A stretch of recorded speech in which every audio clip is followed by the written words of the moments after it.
In today's video, we're going to talk about 10 daily mistakes that you could be making unknowingly that are completely ruining your day.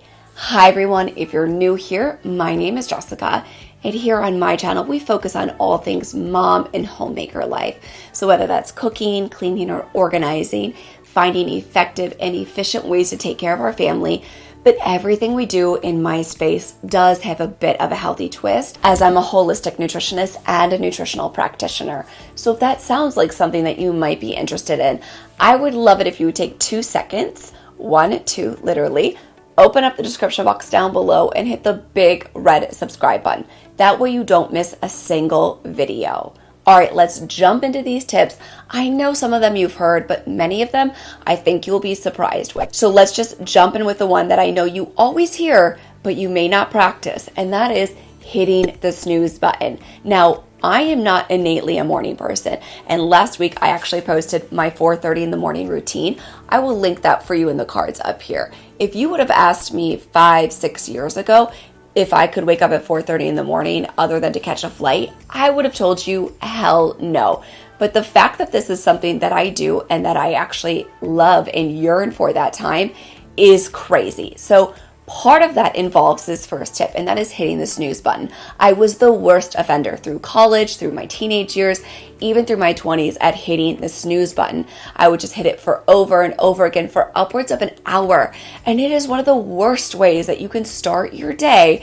And then all of these small habits really add up to completely ruin your day. So by hitting that snooze button, you get these small chunks of poor quality sleep that do you more harm than good. So that snooze session that isn't quite long enough for you compiles up, and it leaves you feeling completely groggy for the first hour or two, and sometimes even for the first half of your day. So now I rip off the Band-Aid. If I hit it one time, sometimes I'll give myself grace, but most of the time I just jump completely out of bed so that I don't drift back into that sleep cycle. Now that second tip is another one of those things that we hear about all the time, but we most likely don't practice.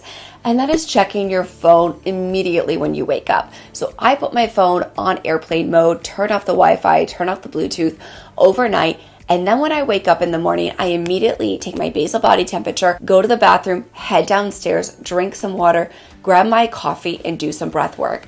And I don't even have it in my routine anymore to check my phone.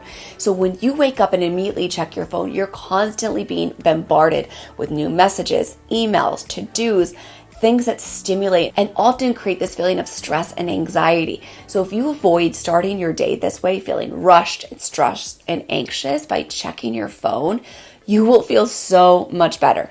Now you don't have this short chunk of sleep that you've gotten from hitting the snooze button. And now you're not feeling overly stimulated and stuck in that comparison trap by checking your phone. So the third mistake that you could be making is not hydrating when you wake up. Again, in that video I made last week in my 4:30 a.m. routine, I drink room temperature water immediately upon waking up. Now this shifts and flows a little bit. In the colder months, in the fall and the winter, I like to drink warm water with lemon, but lately, now that it's summertime, I've just been drinking 8 to 12 ounces of room temperature water immediately when I wake up in the morning before I have my coffee. So drinking that glass of water is something that's so important because we have gone 7, 6, 8, 9, 10 hours of sleep without drinking any water. So we wake up so dehydrated and we don't even know it. So the first thing that you can do to rehydrate your body is drink that water. And one of the biggest indicators of lethargy and lack of energy is due to dehydration, because water aids in both body regulation, brain function, and it's closely related to balancing out our moods and hormones. So jumping straight into coffee versus water is one of those terrible habits that I know many of us do in the morning. If we're rushed, we're tired, we're feeling groggy, but drinking that water, just chugging it down, will pay dividends for you throughout the day. So now that we're talking about coffee, that leads me to the fourth bad habit, and that is using bad coffee creamers. Now, I'm not going to tell you to give up your coffee. I have done that. I have stuck with that. Now, overall, I just drink high quality organic coffee that is full of antioxidants that really gets your mitochondria and your brain function fueling and burning in the morning. So yes, coffee can be healthy for you. But the fact that coffee does have so many health benefits when we enjoy it in the right amounts and from the right sources, those powerful antioxidants help to fight disease and things like diabetes and cancer, and actually can ward off some of the effects of dementia. Coffee can also, of course, help you feel more mentally focused and energized, and so it can really be a good thing. But we negate all of those incredible qualities when we start pouring in sugar-laden coffee creamers. Now, this one is hard for me to give you advice on because I love black coffee overall. That's just one of the things I enjoy. However, there are so many incredible alternative coffee creamers. If you're going to drink something that's full of natural flavorings, corn syrup, cane sugar, flavored syrups, all of these things are really going to plummet your energy. When you start your day with that much sugar and you maybe haven't had your water, you are going to crash around 10:30, 11 o'clock in the morning, which is going to leave you longing for a mocha, choca, frappa, latte, chino that is again chocked full of sugar and syrups. So I highly encourage you to find cleaner alternatives to your coffee creamer. Maybe you're just opting for a little bit of oat milk or almond milk that is unsweetened in your coffee in the morning. Another one that is incredible is macadamia nut milk, also hazelnut milk, and you can get all of these at Whole Foods, online, or at Thrive Market. Additionally, if you do really want dairy, you could just go with full fat whole milk and scale back a little bit.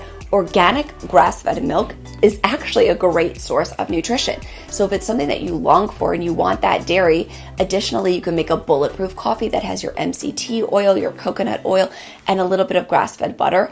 All of these things are so healthy for you and they're chock full of nutrition. So choosing alternatives like that versus those fake coffee creamers is definitely an unwanted habit that could lead excess sugar, unwanted weight, and ultimately unwanted lethargia throughout the day. The fifth and next bad habit that you may be doing on a daily basis is not making your bed. And I know this feels so simple, but look at it from this perspective. Wouldn't it feel great to wake up and immediately cross something off your list? We all know that getting things done, that momentum creates more momentum. And these things are known as keystone habits, and they create a domino effect. So if you could do positive practices throughout the day, and making your bed is correlated with better productivity, a greater sense of well-being, stronger skills at sticking to a budget, things like healthy eating, all of these little micro habits and keystone habits really provide you with a ton of momentum to create better habits throughout the day. I am somebody who thrives on checking things off of my to-do list. And if you're also one of those people, you could think of it this way. Like, I drank my water, I didn't hit snooze, I made my bed. And just those little wins, and sometimes as a mom, being able to have 3 or 4 little wins in your back pocket before your kids even wake up is enough to really set the tone for the day. And we do set the tone in our home. To be honest with you, we know that. The overall mood that we give out is something that our children reflect back to us. So if you can wake up in the morning and have these keystone habits in your back pocket, and making the bed be one of them, you are more likely to fold that load of laundry. You are more likely to vacuum or dust your house because you look at your bedroom and it keeps that motivation going for you to make better, healthier habits throughout the day. Now moving into something that you should do right after you make your bed that you may not be doing, and that is getting dressed for the day. I know it is so hard. We are still in semi-quarantine. Things in Michigan are kind of open, not really open. We're not getting out and about every day. It's just not something that we're doing. But I have forced myself every single day in quarantine, and just every single day in general, to get up, get ready, and get dressed. It's just something that's really important to me and my mental health. And it's one of those things that if I'm ready and I do need to pop out or grab something, or someone shows up at the door to drop something off, I feel better about myself throughout the day because I've gotten dressed. Even if it's just changing into yoga pants, which most of the time is exactly what I'm doing, I feel so much better about myself when I get dressed every single day. I find that if it's 11 or 12 o'clock in the afternoon and I still haven't gotten dressed, I just have this overall blah feeling. So that's one habit that I really encourage you to kick. Even if it's getting up and getting changed into different loungewear clothes, at least you've made the effort to get out of bed, make your bed, and now you've gotten dressed. Moving into the 7th bad habit, and this is one I talk about frequently here on YouTube and on Instagram, and that is not getting sunlight upon waking up. Getting natural daylight upon waking up will help with our overall cortisol levels and balance our adrenals. And to ensure you absorb enough vitamin D, I love to go out before 10 o'clock in the morning with no sunglasses on and look indirectly at the sun to absorb that vitamin D through my eyes. So this is something I know you've heard me say time and time again. If you can wake up, go out on your deck, your front porch, in your yard, sometime before 9, preferably 9 a.m., but definitely before 10 a.m., and get a little bit of sunlight, 15 minutes is all it takes first thing in the morning. I like to go out around 7:30 in the morning. I take my coffee, I go on the back deck, I stand out there, I practice a little bit of mindfulness, some more breathing, I look indirectly in the sky, I absorb that vitamin D through my eyes, and you will be shocked at how much more energized you feel throughout the day. Now I know you're gonna ask me about if it's cloudy, and on those days, still go out because there is still sun behind those clouds, and it's something that you'll still absorb, and it will really help kickstart your circadian rhythm. And as moms, most of us really struggle with adrenal fatigue. And if you haven't had a chance to check out my video on mom life and adrenal fatigue, I will link that for you up in the cards. It's really informative and I've gotten such positive feedback on it. So I highly encourage you to watch that video. But I do talk about this tip, and not getting sunlight in the morning is one of the most detrimental things that we could do to our cortisol levels. So this is one of those things that will calm you down throughout the day. It will really help balance your stress hormone, which as a mom, what more could we want? So now that we're making some pretty healthy sweeping changes to our habits, why don't we keep it going? And the next mistake that I see people do is they're not eating greens at breakfast. Sure, I'm meeting and exceeding the RDA's recommendations for vegetables, but my personal preference is to eat between 12 and 13 servings of vegetables throughout the day. And I notice that if I don't eat them immediately in the morning, that I'm nowhere near hitting my goal. So starting early is one of those things that really kickstarts your mood, your energy. You're getting tons of greens, phytochemicals, phytonutrients, minerals, and vitamins into your diet first thing, and this will help so much with your cognition, your stress, your hormones, and your overall energy throughout the day. The ninth habit that I see so many of us doing that is completely ruining our day is having inconsistent wake-up times. Have you ever noticed on the weekend when you sleep in, you don't feel as motivated or productive as you do on a weekday?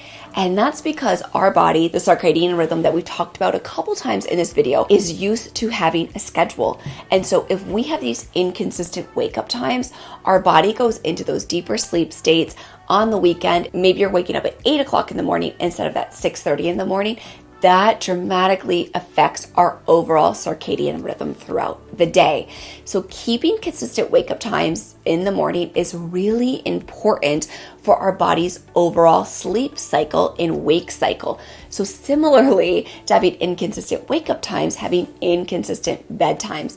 I try my best to keep within a 30 to 40 minute window of bedtime, likewise in the morning. Now, I'm somebody, as I mentioned, I wake up early every single day, regardless of a weekend or weekday, just so I can get everything done, especially during quarantine.